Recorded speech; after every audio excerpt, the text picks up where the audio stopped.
tenta se formar, ela é erradicada. A gente criou... Hoje a gente tem um monstro.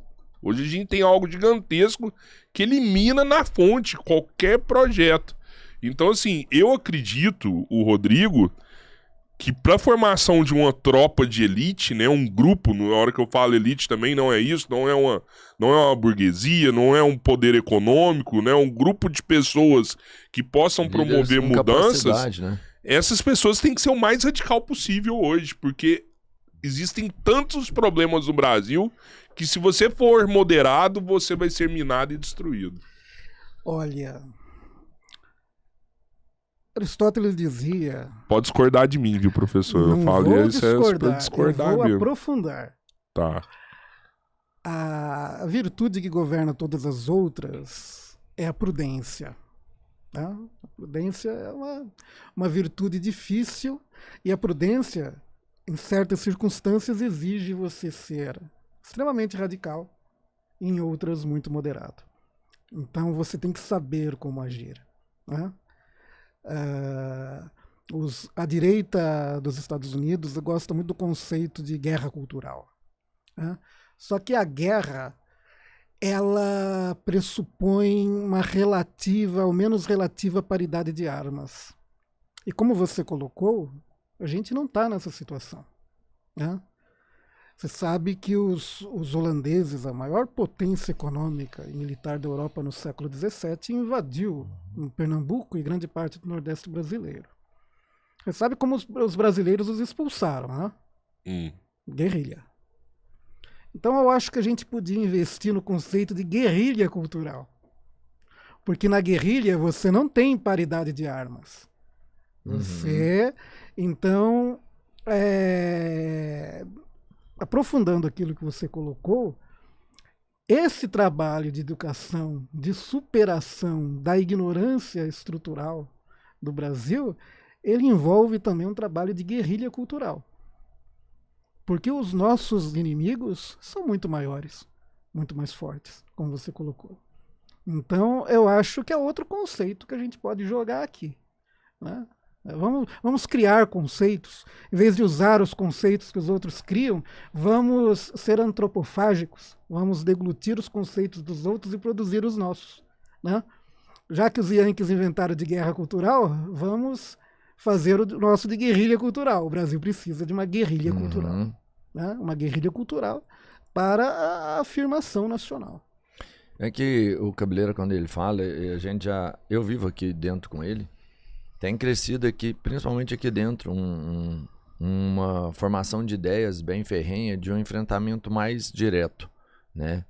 E baseado em conceitos de outros lugares, de outros países, né? Por exemplo, o comunismo não é uma coisa do Brasil, né? Nunca teve aqui. Mas eles trazem, no conceito ideológico deles, uma igualdade onde o povo, né, a base mais lesada ali, a mais fraca, se insurge e consegue, de alguma forma, vencer o inimigo maior, que é esse que a gente tem hoje. Né?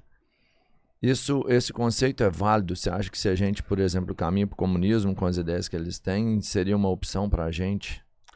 Olha, esse é um pessoal que fala muito nas redes sociais, mas eu não vejo na realidade isso. Eles esperam uma revolução para depois de amanhã e parece que a história responde eles de uma maneira totalmente diversa. A história não está caminhando para onde eles falam que está indo. Né? Nisso eles são, inclusive, relativamente infiéis ao próprio Marx. Quem conhece a dialética, ele não tenta adivinhar o processo histórico. Ele observa o processo histórico e vê para onde ele está caminhando. E eu não vejo o processo histórico caminhando para nenhuma revolução comunista. Até porque, para você ter uma revolução proletária, você precisa de um proletariado organizado e monolítico. Você não tem isso hoje. Isso é uma ilusão.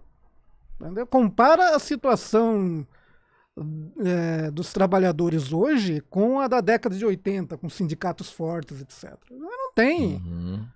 Não é por aí o caminho. É que eles têm esse discurso, é um discurso que atrai não atrai os trabalhadores, entendeu? Em geral, quem sonha com a Revolução Proletária não é trabalhador, entendeu? É gente de classe média, entendeu? Que está querendo romantizar a vida, está querendo sair do tédio. Né? Sim. Eu não vejo a situação por aí. E por formação, por convicção, eu também sou contra a violência. Eu não sou partidário da violência e não acho que a violência possa resolver, a violência por si só possa resolver algum problema. Eu acredito mais nas soluções educacionais, como eu coloquei aqui. O senhor acredita que a igreja pode ser uma ferramenta para essa guerrilha cultural? Mas com certeza. Mas com certeza. O Brasil, ele foi um projeto dos jesuítas, na verdade. Tem Stefan Zweig, que era um austríaco que se refugiou no Brasil durante a Segunda Guerra Mundial. Ele escreveu Brasil, País do Futuro. Brasil, País do Futuro é o título do livro do Zweig. E ele tem um capítulo que fala da importância que os jesuítas tiveram para a formação da nacionalidade brasileira, para a formação da mestiçagem, do caráter integrativo do brasileiro. E a Igreja Católica, ela esteve desde a origem, desde a raiz da formação da nacionalidade. Não dá para amputar o Brasil disso. E o conhecimento, o estudo da doutrina social da Igreja pode nos ajudar muito nesse processo de conhecimento do Brasil, até para a superação dessa falsa polarização ideológica. Porque as ideologias, elas sempre partem de princípios a priori. Elas sempre partem de um mundo como ideia. Primeiro fulano imagina um mundo, aí ele tira a conclusão de que vai haver uma revolução proletária, mas é só na cabeça dele. Entendeu? Ele não está examinando o mundo. O outro, ele vai imaginar um mundo sem Estado, em que o mercado atende a todas as necessidades, aquela fantasia ANCAP. Então as ideologias, elas acabam alienando o ser humano da realidade. E a doutrina social da Igreja nada mais é do que a velha filosofia política clássica, que começa com Aristóteles. Né? O catolicismo, a doutrina do catolicismo, ela tem, vamos dizer assim, duas partes. Tem uma parte natural e uma parte sobrenatural. Uma parte natural que ela é demonstrada pela filosofia clássica. Então tem uma base racional ali. Né? E você tem a parte sobrenatural, que fala dos mistérios da fé, dos sacramentos, etc. A lei moral, os 10 mandamentos, eles não são algo sobrenatural, que está além do entendimento humano. Natural. É a lei natural. Você não roubar, não matar, não prejudicar os outros, não pegar a mulher dos outros. Isso é o mínimo. Né? Isso. E a doutrina social da Igreja, ela está praticamente toda neste nível inferior natural, naquilo que é atingido pela razão humana. Tanto que as grandes encíclicas sociais dos papas, São João XXIII, por exemplo, a encíclica Pacem in Terris, Mater et Magistra, ele se dirige, toda encíclica significa circular, é carta circular. Então, o Papa escreve uma encíclica e está mandando uma carta circular. E ele endereça a carta. Em geral, ele endereça aos bispos ou ao povo fiel. As encíclicas sociais, elas são endereçadas ao episcopado, aos fiéis católicos e a todos os homens de boa vontade. Porque para você aceitar o que está ali, basta você ter boa vontade, basta você ter reta intenção. Porque ele está se apoiando, invocando apenas a razão humana. Veja só, no tempo que o Bush invadiu o Iraque, São João Paulo II, que era o Papa da época, ele protestou contra aquilo Ele não protestou em nome de uma fé, porque o Bush não tinha a fé dele, nem poderia. Ele protestou em nome do direito natural, em nome da lei natural. Né? E as encíclicas sociais dos papas, elas invocam a ordem natural, o ser. Né? A filosofia de Aristóteles, Santo Tomás de Aquino, é a filosofia do ser. Então, isso ajuda a superar as polarizações ideológicas, porque enquanto as pessoas estão discutindo com princípios a priori que são incompatíveis uns dos outros, a doutrina social da igreja vai convidar o cara e falar, olha, vamos olhar a realidade, vamos ver como as coisas são. O São João 23, ver, julgar e agir. Então, em vez de você partir de princípios ideológicos a priori, vamos examinar a realidade para ver como ela é, vamos tirar os conceitos do ser e não tentar impor os nossos conceitos. Então, esse olhar, essa chamada de atenção de olhar, deixar de olhar as ideias, o mundo como ideia, para você enxergar o mundo como tal, o ser como ele é, eu acho fundamental para a superação das ideologias. Entendeu? Você superar a ideologia pela filosofia, pelo amor da sabedoria. Você se desprender de si mesmo, você deixar de olhar, fazer de suas ideias ídolos e ver como estão as coisas, como resolvê-las. Ter essa humildade fundamental. Então, mas a ideologia não é algo que você tem que seguir, assim, você não tem que ter uma ideologia, uma ideologia de vida, alguma coisa, ou toda ideologia é cegante? Tem vários conceitos disso. O conceito de ideologia, ele já começou negativo, né? O próprio conceito marxista de ideologia primitiva era negativo. Quando Marx escreve a Ideologia Alemã, né, um livro do Marx, ele conceitua a ideologia como um véu de ideias que encobre a realidade de opressão e exploração da sociedade. Então, o conceito original do próprio marxismo de ideologia é de enganação. Quem mudou isso foi o Lenin. O Lenin, ele vai reconhecer, não, o marxismo é ideologia também. É a ideologia revolucionária do proletariado. Assim como o Marx criticou a ideologia da burguesia, eu também não posso negar que o próprio marxismo seja ideologia. O Marx se reveraria no túmulo com uma inversão dessa. Mas foi Lenin que colocou. O marxismo é também uma ideologia, a ideologia revolucionária do proletariado. Mas, originalmente, o conceito de ideologia do marxismo é negativo e é um conceito materialista. Por quê? Porque o Marx vai dizer, olha, que existe a realidade material, que existem são as relações de produção. Tudo que passa disso é construção ideológica. O direito é construção ideológica, a religião é construção ideológica, as artes são construção ideológica, e todas essas construções ideológicas são para encobrir essa realidade de exploração. Isso é o marxismo de Marx. Isso é o que está na ideologia alemã. Agora, essa visão negativa da ideologia não começa com Marx, começa com Napoleão. Começa com Napoleão Bonaparte.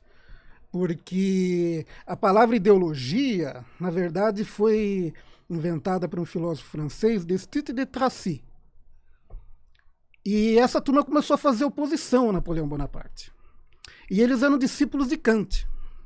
E aí, esse filósofo francês, ele deu o conceito de ideologia, ele deu o nome de ideologia para uma suposta ciência das ideias. Ele era discípulo de Kant, o Kant tinha aquele negócio de tentar expor as estruturas a priori da mente humana, e o Destutt de Tracy, ele continuou esse trabalho e deu o nome de ideologia. E aí o Napoleão, eles acabaram brigando com o Napoleão, e num discurso no Conselho de Estado francês, o Napoleão, ele reduz a ideologia a um conceito negativo e diz que ela é culpada de todas as desordens que têm acontecido no mundo, porque desvia o homem da realidade. Então o Marx, quando ele faz esse conceito negativo de ideologia, ele já está pegando a crítica do Napoleão. Então Napoleão tornou esse termo pejorativo de ideologia. Agora, essa visão, todo indivíduo tem que ter uma ideologia, é uma visão meio relativista. Por quê? O mundo não é um para cada indivíduo. Nós três aqui podemos até pensar de forma diferente, mas habitamos o mesmo mundo. Verdade. A religião é uma ideologia, não? É o O que eu catolicismo tava é uma pensando, ideologia. De acordo com o Marx, sim. Agora, o catolicismo ele se coloca como uma religião revelada. Não mas- como uma ideologia. Sei lá, o que é uma ideologia? Um conjunto de ideias, né? E a religião, ela entrega todas essas É ideias. que a ideologia, ela pressupõe... Mas uma coisa que você quer seguir e alcançar, né? A ideologia... É definição É pra mim, básica. eu concordo. Ideologia é um conjunto de ideias, né? E a religião, ela te entrega todas essas ideias, né? Tipo, quem é Deus, qual a origem da vida, qual o sentido da vida. Eu concordo. Todas ainda vou essas além, que a ideias ideologia você vai você buscar pensa na ela- ideologia. É que a ideologia ela é um fenômeno moderno. Na religião, desculpa. A ideologia é um fenômeno moderno. Né? A ideologia, por que a ideologia nasce do Ocidente? Talvez até por uma caricatura da religião. Né? Religião é uma coisa, ideologia é outra. Né? A ideologia, ela não é só um conjunto de ideias. Né? A medicina, o direito também são conjuntos de ideias. Né? Você não pode dizer, isso é ideológico. A ideologia, ela pressupõe uma substituição do mundo como tal pelo mundo como ideia. Entendeu? Você cria, você se aliena. A ideologia, ela é um instrumento de dominação e de alienação. Te afasta da realidade, então. Exatamente. Eu, como católico, eu não posso assumir que a religião afasta da realidade. Pelo contrário. A minha Só ideia... porque o senhor é católico. Mas a minha convicção é que ela me aprofunda no ser. Entendeu? A minha convicção é a convicção de São Paulo Apóstolo, que a fé é um conhecimento. A partir do momento que eu sou católico, eu adiro à luz sobrenatural da fé e se me descortina um nível superior de conhecimento ao da própria razão natural e que confirma, inclusive, o da razão natural. Por exemplo, Não? é como se falar que o catolicismo te leva para a realidade, é como, sei lá, você afastar as outras pessoas do mundo que não são adeptas ao catolicismo. É como falar que um ateu está distante da realidade. Olha, mas ninguém é proibido de virar católico. Não é? Eu estou dizendo, esse é um caminho próprio. Os fundadores de religião, todos, eles apresentaram a religião que eles fundaram como um caminho de sabedoria. Isso o Buda fez, o Jesus Cristo fez. Né? O Cristo, ele se coloca como alguém que está apresentando uma verdade. Conhecereis a verdade e a verdade vos libertará. Ele, diante de Pilatos, ele fala, para isso estou no mundo, para isso nasci, para isso estou no mundo, para dar testemunho da verdade. Quem é da verdade ouve minha voz. Então, o que se pode fazer é a experiência se ele está falando realmente a verdade ou não. Né? Eu fico um pouco confuso, assim, porque... será que talvez essa não seria a maior crítica que Marx tentou fazer de aproximar as pessoas da realidade do marxismo que ele propõe, a ponto de falar assim que a religião é o ópio do povo, né? E se você for olhar historicamente, a maioria das guerras que aconteceram na humanidade foram guerras promovidas pela religião. São pessoas brigando pelo seu Deus ali, né? Pelas suas crenças religiosas. E você fala, pô, será que isso faz tão bem assim para a humanidade? Será que realmente nessa hora a gente não tem que afastar a religião e mostrar que realmente ela está sendo o ópio do povo e falar, isso aqui é a realidade, nós somos seres humanos e nós não devemos brigar por isso? O Marx tinha da realidade um conceito muito baixo, muito reduzido, muito restrito. Agora, a motivação das guerras depende muito da fase em que a humanidade se encontra. O século XX conheceu as guerras mais sangrentas da história e nenhuma delas foi motivada por religião. Talvez alguma no Oriente Médio. O próprio conflito árabe-israelense não dá para dizer que é só religião envolvida ali. Você tem uma disputa de território, uma disputa política. Né? E muitos defendem que é uma guerra religiosa em busca da terra prometida, né? Mas isso, às vezes, é um discurso mais retórico que outro. Existem judeus ortodoxos que são contra o Estado de Israel. Sim. Então você não pode dizer, é uma guerra religiosa. É uma guerra política. A religião, ela é aquilo que de mais elevado o homem pode produzir, porque diz respeito ao ser mais elevado, né? A plenitude do ser, ao ser em plenitude. E, como diziam os romanos, corruptio optimi pessima. Né? A corrupção do ótimo se torna péssima. Agora, a invocação de um motivo religioso nem sempre corresponde aos reais motivos. Então você teve o século XX, você teve a Segunda Guerra Mundial, uma carnificina, ela não teve motivação religiosa. Teve a Primeira Guerra Mundial, também não teve motivação religiosa. Você tinha a França de população católica combatendo a Áustria, que era católica. A Inglaterra, que era protestante, combatendo a Alemanha, que era protestante. Então a religião não importou nada para a Primeira Guerra Mundial. A religião tampouco importou para a Segunda Guerra Mundial. Talvez importou a ideologia, porque o eixo tinha a ideologia nazifascista. E versus comunistas. Você teve a Guerra da Coreia. Nenhuma motivação religiosa, motivação ideológica e geopolítica. Você teve a Guerra do Vietnã. As próprias guerras que os Estados Unidos promoveram no Oriente Médio preferiram invocar a capa da democracia, mas não a da religião. Não eram cruzadas laicas, seculares. Vamos levar a democracia, vamos levar os direitos humanos, que não é um valor religioso. Então, só o século XX, que assistiu às piores e mais sangrentas guerras da humanidade, desmente o fato de que a religião é que promoveu as piores guerras. E isso a gente vê ao longo dos séculos. Agora, o ser humano, com vontade de brigar, ele vai invocar qualquer pretexto. Né?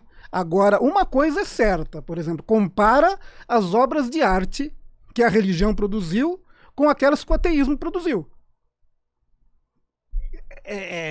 Isso é muito fácil de ver o benefício que esses dois fenômenos sociais, a religião e o ateísmo, produziram para a humanidade.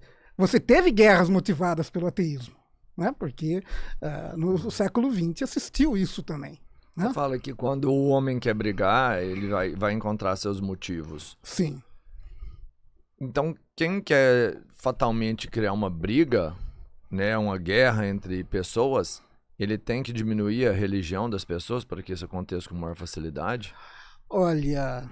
Eu falo porque o comunismo em si, ele é contra a religião, sim, diretamente. O problema da paz. Quando... Talvez aí esteja todo o problema do globalismo, do governo mundial, etc. Nós tivemos, na Revolução Industrial nos Estados Unidos, no século XIX, a formação de fortunas imensas, nunca vistas antes na história da humanidade. Os Rockefeller, o Morgan, Ford. E o povo dos Estados Unidos, assustado com aquilo, acabaram fazendo uma legislação antitrust, obrigando eles a dividir as empresas e obrigando o investimento em filantropia. E os Estados Unidos têm uma tradição de filantropia. Você vê no livro do Tocqueville, que ele dizia que na Inglaterra as boas iniciativas sempre tem um nobre, um aristocrata por trás, na França o Estado, e nos Estados Unidos é o próprio povo, precisa reparar a ponte, o pessoal vai lá e faz sozinho.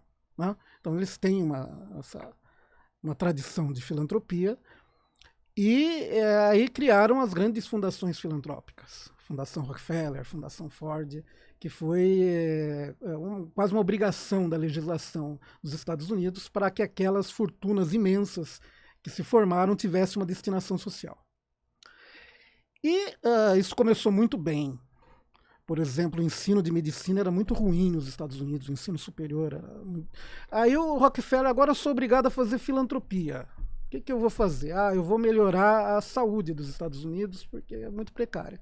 Mas para ter saúde precisa de médico, então precisam formar médicos. Aí ele mandou um fulano chamado Abraham Flexner fazer um relatório do ensino médico nos Estados Unidos. E aí o resultado foi catastrófico, mas ele fez um diagnóstico e uma terapêutica. Né?